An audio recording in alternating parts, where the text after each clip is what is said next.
My husband, Ben, 36, and his ex-wife, Kate, 34, share 2 kids. Both teens split custody 50-50, no monthly child support.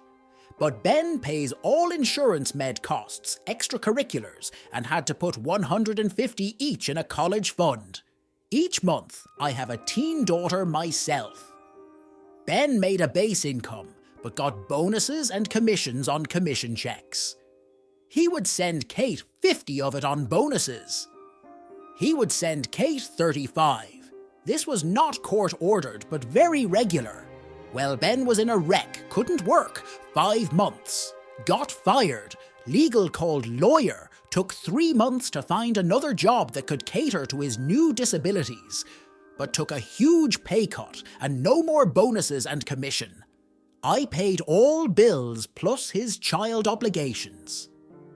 Even the average sum of what he sent Kay extra per month during this time, after realizing his pay wouldn't recover. We talked to Kate and told her we can no longer afford to send her extra as we weren't making it. She seemed to understand during this time period. My child turned 16 and saved up $4,000 for a car. I've always promised to match. Whatever they save, this money was already put away. We got a car for $6,000. My kid pays her own insurance, and gas Ben's teen daughter saw, and somehow got Kate to Lisa. A car in fairness. Kate didn't consult us about it the next month. She hits us up for money after some discussion. She assumed we figured out the money after seeing us buy my daughter a car. We explained that's not the case, but she got so angry, cursing us, and ended up taking us to court for child support. The court determined that Kate makes significantly more than Ben, and she needs to pay $300 a month in child support for him.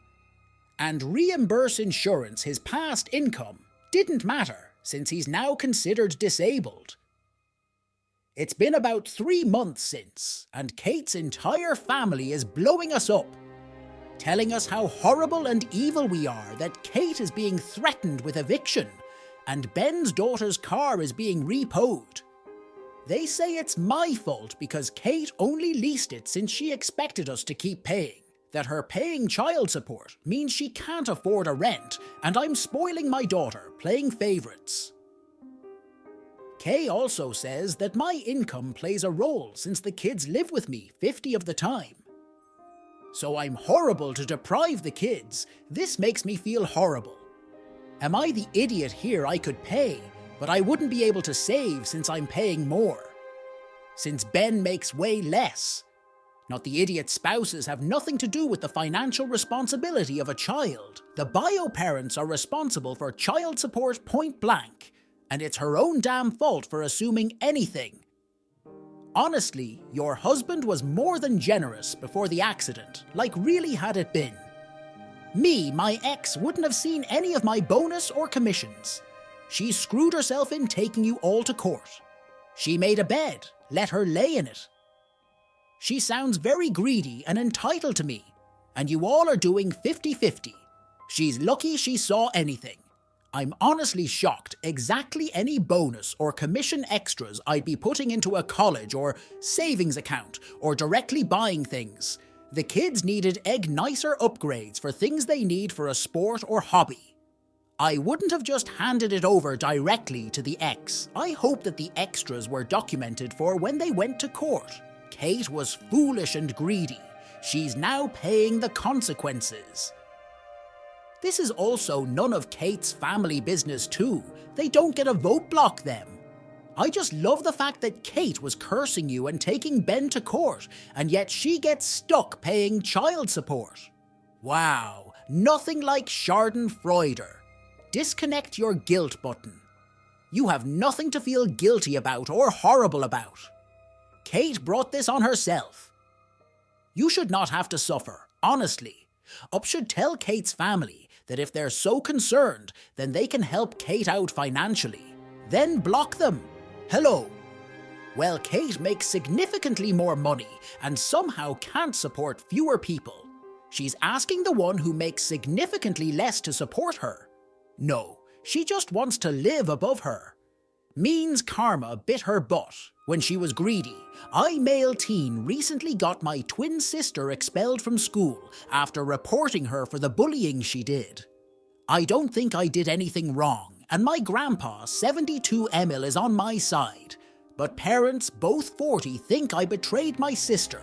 My sister has never been the nicest person. She got in trouble for bullying in elementary school, and earlier in middle school has gotten detention on ISS before.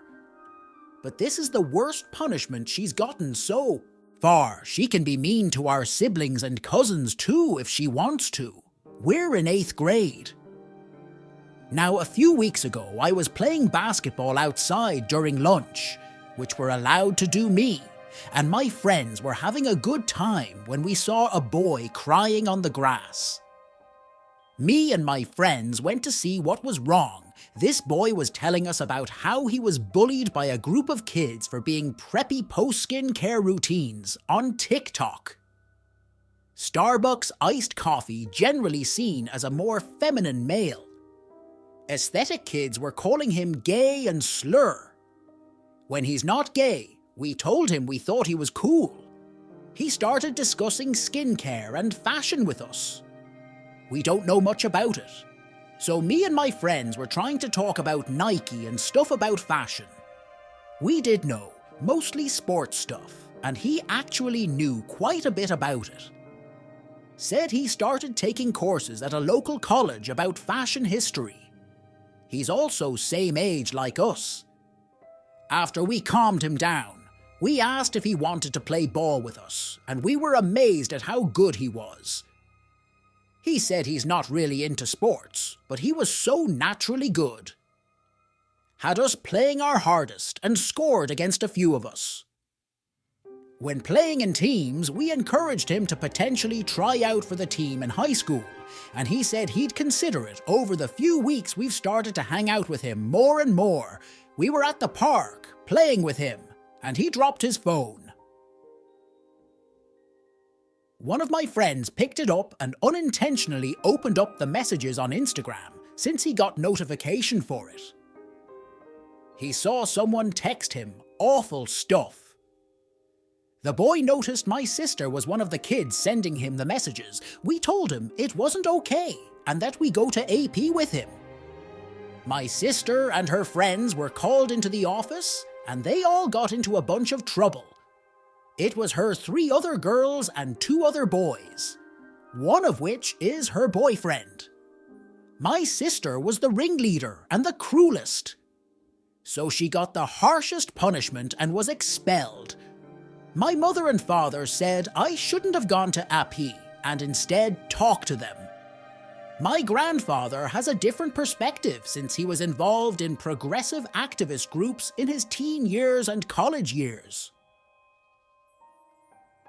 And while he's straight, he saw his gay friends get bullied and was horrified about what she was doing. Even though it was to a straight boy, my sister is calling me an idiot, a snitch, and says she hates me. My friends are reassuring me. We did the right thing, not the idiot. I think you did your sister a long-term favor if she never has any consequences. How will she learn if your parents always coddle those behaviors? She won't see a reason to change, even now. It seems like she has no regard for the person she hurt. She's only mad that she's in trouble. You did the right thing. Your sister sucks, and she should be punished betrayal. How about she learns how to be a decent human being? Sounds like she's only mad because she got caught and is in trouble. Does she show any remorse to the person she hurt? Your sister has been doing this a long time, and she hasn't changed your parents. Obviously didn't solve anything from the past, so what good would it do just to tell them anyway? Stand proud for what you did.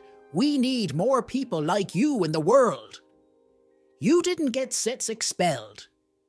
She did. If you hadn't been there, your friend still would have asked him to join them, and Sis still would have been caught your parents protecting her from the consequences of her actions. will make her worse also. Huge props to you and your friends for not only talking to him, but including him in your group, even though he has different interests. Not everyone at your age would do that, and your grandpa sounds like an amazing person and the best role model. I, 25 female, have 4 older siblings. Seeing my parents regret having kids and struggle financially and physically. I realized at a young age I didn't want children. I love kids, and spoiling my nieces and nephews is what keeps me alive, but I've never wanted any on my own. I worked my whole life set on the one career, so why would I give it up for 18 years of regret? My husband doesn't want kids either, but he too loves our nieces and nephews well. My mother-in-law is a strong believer of man being the breadwinner and woman being a stay-at-home mother and housewife. She's very old-fashioned, and so is my husband's sister. My mother-in-law doesn't have any respect for me after finding out that I won't be having kids. Every time I see her, she makes comments like, "At your age, I already had kids," or "What are you even doing with your life with no kids?" It annoys me, but my husband says to just ignore it, and we only have to see her at family events. Now here comes the bad part. My father-in-law never wanted kids, but mother-in-law baby-trapped him. And when my husband was 10, they divorced. Mother-in-law was depressed for a very long time, and is still in love with him. The other day, me and my husband were invited to a small family get-together, and of course we went. Everything went well, and I was having fun. I picked up my husband's kid cousin and started playing with her mother-in-law, took notice of this and walked over to me and said, "See, isn't that easy? Now you just have to have your own kids and do this." I mean, what else could you possibly be doing in your life? Stop slacking off. This annoyed me in the moment. I just said, "Oh, I don't want kids." Hey, kind of like father-in-law's name. Who knows, maybe my marriage will work out unlike yours, because you're too selfish to take other people's feelings and wants into account. Mother-in-laws stood there absolutely dumbfounded before bursting into tears. Everyone immediately rushed over, and when mother-in-law told them, some laughed, and some were mad. I felt so awful. I wished I'd never said it. My husband dragged me to the car and said that although she had it coming, I could have found something else to say instead of absolutely tearing into her like that. I've received a few messages saying the same thing, but mostly calling me a messed up idiot. So am I not the idiot that was long overdue? And if your husband had handled his mom sooner and not let it go on for so long, it all could have been avoided. Just ignore it. Is the biggest cop-out from husband. I feel like a lot of bad situations on here could be avoided if someone really handled things sooner before the ultimate burst. Many times my husband would say if that were me, it would never even have gotten to that point. But I also get it. It's hard for people to really put up and enforce their boundaries, especially in a strong, assertive, yet respectful way. Took me many years, not the idiot. It's always the worst when people who constantly degrade and belittle others are absolutely beside themselves when someone has the audacity to be honest with them. She was counting on you never saying anything to challenge her well color. Her surprised what family don't realize is that she's been bleeding you with 1,000 cuts, and you finally retaliated with a club to the face. You've probably taken more damage and suffered more pain. But that kind of blunt force trauma is more visible. That's why they think you're worse. The wife and I don't want kids, and according to someone, I appear vaguely menacing when I tell people off sick burn. I'm 19 female, a current college freshman, and I'm part of a student committee that reaches out to incoming students to help them transition into the school for low-income students, defined as kids who will be on 100 financial aid. When they come here, we're supposed to ask if they want to be a part of special programs for low-income kids. A lot of programs exist to help them when they arrive. I met with an incoming student, 18 male, whose family income is around $65,000 a year. The cutoff for full financial aid at our school is an income of $70,000, and students with family incomes of up to around $200,000 typically get some percentage of aid. As one of the students on 100 aid, he's marked as low income and will be in the most economically disadvantaged 20 of students here. I was supposed to ask if he wants to be considered for special low-income tutoring programs, low-income social organizations, and other programs for disadvantaged kids. Our school offers a lot, since low-income kids usually struggle the most with their grades and getting involved when they arrive. The kid became very upset and started saying he's not low-income or disadvantaged and his parents have good jobs. He was extremely offended. I wasn't trained on what to say in such an instance, and it was awkward. So I just had to be like, well, your profile right here says you are, and he was mad. He was super upset when the meeting ended, which was counterproductive, not the idiot. But your school couldn't have named it any better. Hey, do you want to sign up for Poor Kid Help You Want? Government cheese, you poor bastard, or hey, we got stuff for poor people like you. Poverty McPowerface, I was 100 on financial aid and no one referred to me as low income ever hello. Well, seriously though, this will be a lesson for Ope, albeit a tough one. The way I put it to that young man was so offensive. I also didn't care for the implication that kids from poorer households don't do as well in school. That's stereotyping at its finest and so freaking untrue in my opinion, regardless of what will inevitably be quoted from statistics by someone here in the comments. I came from a very poor household, a daughter of a single mother who was a waitress her whole life. And I got straight as graduated with high honours and did very well for myself without all the extras for poor people. You get what you work for. Sorry, you are the idiot. No idiots here. You were just doing your job. He has every right to be upset. It's interesting because I wouldn't consider someone making $65,000 a year low income. Some Googling is showing me that 54% of families in the US in 1920 had an income of less than $75,000. So you're roughly saying half the country is low income. I can understand why I'd be offended. A female 25 live with my roommate, female 27. I'd say that we're fairly good friends, but not especially close. About 3 or 4 weeks ago, my roommate's mom passed away unexpectedly. My roommate was understandably devastated. She flew home for a few days, but she's mostly been staying at our place. She asked for fewer shifts at her job, so she only goes in for a few hours 3 days a week. She used to be full-time when she's not at work. She lays in bed or calls her dad. I feel so awful for her without asking. I took over almost all of the household duties. I've been cooking her meals, cleaning the whole house, etc. I even offered to clean her bathroom. We don't share one. And she took me up on it earlier this week. She was sitting on the couch reading a book, and I asked her if she would give me her rent money so I could give it to our landlord.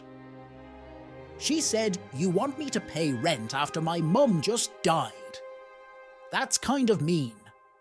She said that she hasn't been working much, so she can't really afford rent anyway. I don't blame her at all for not working much because she's obviously going through a difficult time. I'm a grad student, so I don't have much money. I technically have enough money to pay for our rent this month, but I would have to dip into my small savings account, and I really don't want to do that also. I'm nervous about setting a precedent where she thinks it's okay for me to pay all of our rent and utilities. Our rent was due on the 1st, but I asked our landlord for a 2-week extension, and he was willing to be flexible. So now our rent is due on the 14th. My roommate still keeps insisting that I should cover it because she's grieving. But I keep pushing back and insisting that she pay her part. She called me an idiot, and our mutual friend also said I should just suck it up and pay her part. So am I the idiot for not paying her rent? Not the idiot at all. Sure, she's upset, but she needs to pitch in with the rent as long as she's staying.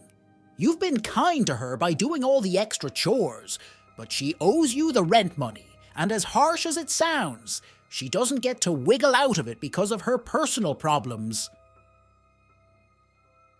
You don't magically have more money just because her mom died. Make dipping into your savings the absolute last option, and definitely don't offer it to her as a solution. You will need that money if this living situation falls apart. A P if she thinks she should be exempt from paying rent because her mother died. Then she can take that up with your landlord. Of course, she won't do that though, because she knows that's ridiculous. Tell your landlord the situation and stop being the middleman for her manipulation.